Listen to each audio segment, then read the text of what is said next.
Hello, Algebra 1. So this will be our new way to take notes. You're going to see a lot of the back of my hand because this is the only way I can deliver notes, I think.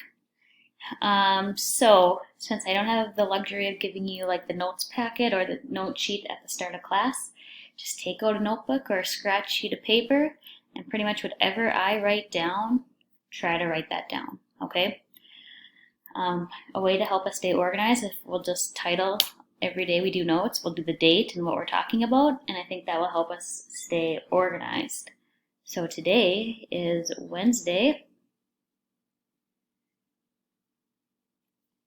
April 1st. Happy April Fool's Day, kids. And no, this is not a joke, this is our reality, right? Our topic that we are going to cover is graphing quadratics. So it's going to be kind of vocab heavy. We're pretty much going to learn or revisit 6 words. Some of them are going to be new, some of them are going to be old, or a review, and then we are going to see what they look like on a graph, and then we're going to identify these, and that's just about it, okay? So it should be a pretty nice start to our new distance learning. So if we start with our vocab words, here we go. The first one is a parabola. So parabola. Does anyone know what a parabola is? It is the shape of a quadratic graph. The U shape of a quadratic function.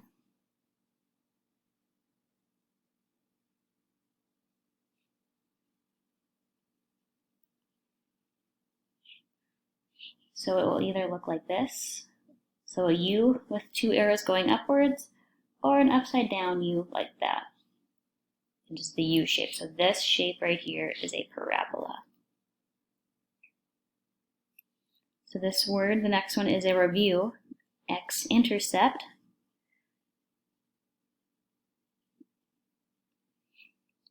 So this is where a graph touches the x-axis, duh, because it's the x-intercept. This is also known as our solutions. The solution, so the answer. So wherever our graph touches the x-axis, those are our solutions, the answers. Okay, I'm going to shimmy you up a little bit, okay? If I'm going too fast at any point, just pause the video and write down the words, right? No sense in not writing down what I have, because you have the luxury to stop me in real time. Okay, the y-intercepts.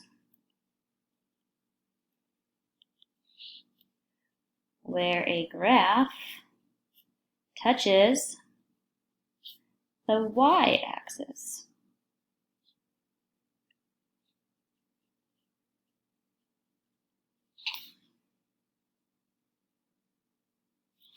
This is a new one, vertex. The vertex is the turning point of our parabola. So do you see how our parabola switches? Like up here, oh, now I'm going back down. Coming down, then oh, I'm going up.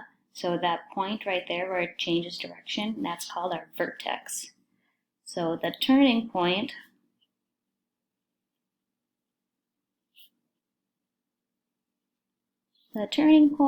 of the parabola. And it's either a maximum or a minimum.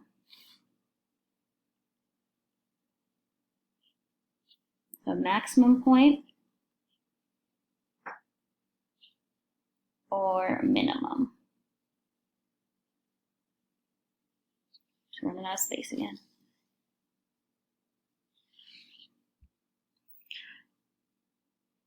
True left, and we have seen these words before. It's been a long time since we've seen them, but a domain is all possible x values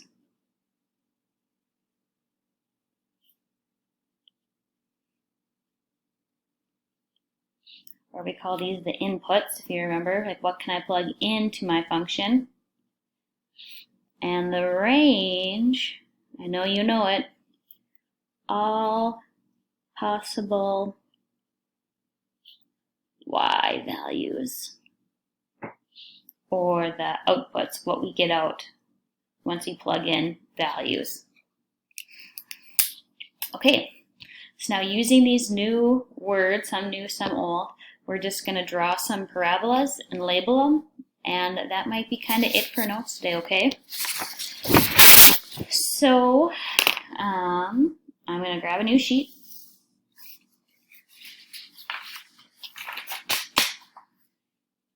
Here we go. Well, how about we go like this? Let's do one more thing before we go on to maybe labeling. Our graph, so quadratic graphs, let's do this. Quadratics have, let's see, 1, 2, 3 possible solutions. Okay? 3. Our first possible solution is it can either have, so let's just draw a picture like this. Okay, so here's my x and y axis. My parabola can touch the x-axis twice, right here and right here. So this graph right here would have 2 solutions.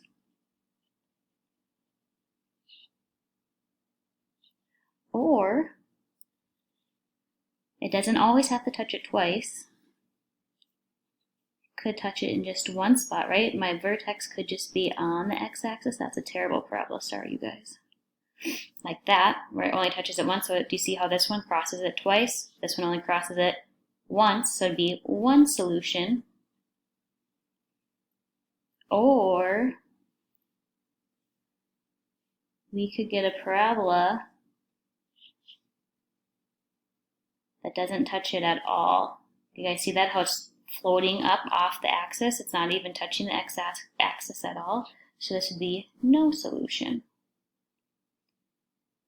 So again, twice, because it touches the x-axis twice, once here and once there. It could have 1 solution right here, or it could have no solution. Okay, I think that's about it for vocab, but now let's draw a big parabola underneath here, and then we'll label all of our words, okay? So I'm gonna shimmy this down a bit so I have some space, because I'm gonna write real big, since we all know I have monster handwriting. Okay, I'm gonna give myself a fairly large x and y axis here. Something like that. Okay, so let's draw, I have a parabola.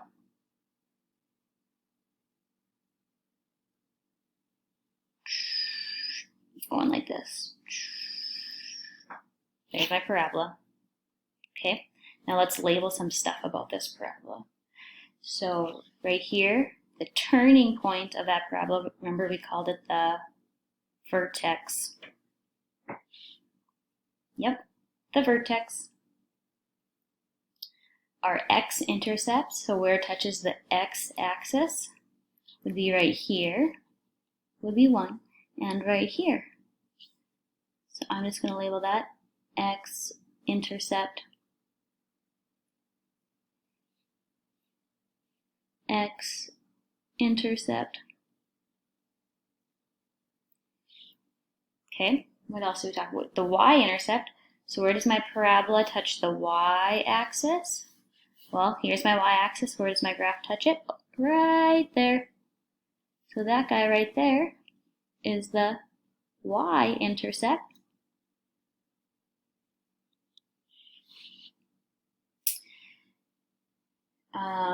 Let's decide, is my vertex a maximum point or the minimum point? So I'm thinking, is this the highest part of my graph or the lowest?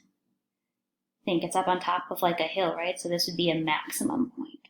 So that's a max. I think this is a really good diagram to have in your notes, so take the time to draw this so you know what we're talking about, because then it gives you a visual for all of the notes for the vocab words we just wrote down. While I wait for you to copy this down, fun question, how many solutions does this parabola have? Remember, your options are no solutions, one solution, or two. Remember, your solutions are where it touches the x-axis, so this one would have 2 solutions. Okay, now I know you do not have a copy of this. I just want to do some examples with you just so you can kind of see. So bear with me. If you want to try draw these down, super. If not, that is okay. I just want you to watch. I think watching would do just as well as copying them down. Okay, this should be enough space. Okay. So if I wanted to find the vertex of this parabola, you guys see that okay? Maybe I can zoom in just a tish more. Oops. 1 second, guys. And girls. Okay, that might be better. Okay, so my vertex is right here, right? So what is that ordered pair? That ordered pair would be 1, 2, 3. So -3, so over 3, up 2. So my vertex would be -3, +2, right? Oops, you can't even see that. There you go. Okay. Now, is this point a maximum or a minimum? So is this at the highest point of my graph or the lowest? This would be a maximum, right? So it's a max. And now let's talk about domain and range, because it's been a long time since we've done that. So my domain, and honestly guys, for parabolas, our domain is always going to be all real numbers. I could plug in any x value and I'm going to get a y value out. So all real numbers. Do you guys remember doing that? It's probably been since like November, maybe even before then. I don't even know. Very long time. And our range, now our range are what are the possible y values? Now we have to look at this point, our vertex. So think, am I going numbers above 2 on my y or below 2? Is my graph going upwards or downwards? Right, it's going down, right? So my y value is anything less than 2. So y's less than or equal to 2. Because it's going below 2, right? It's happening all below. I know those are kind of weird. We're going to try these other examples and see how they go, okay? So first step that we did was identifying our vertex. So here's the turning point of my graph. So what ordered pair is that? 1, 2, 3, up 1. So 3, 1 is my vertex. Now is this point a max or a min? Well, is it a high point or a low point on my graph? Low point, so it is a minimum. It's down, right? Our domain, what did we say in this last example? Our domain's always going to be all real numbers. We don't even have to think, because I can plug in any x value into our parabola and I will get out a number. And now our range, so I'm looking, so this vertex is happening over here at 1. So now is my graph going above 1 or below 1? Right, it's all happening above 1, so I want y values that are greater than or equal to +1.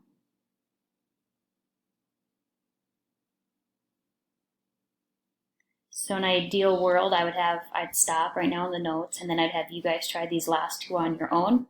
So if you want, you could have a pause the video right now and try these 2 and jot down what your vertex is, if it's a max or min, and then the domain and range. So then you could test to see if you were understanding what we were doing. So I hope you take the time to pause the video right now and try these 2 examples. They're just like these ones. If not, I'm going to go ahead right now and do them real quick. Okay, our vertex on 3.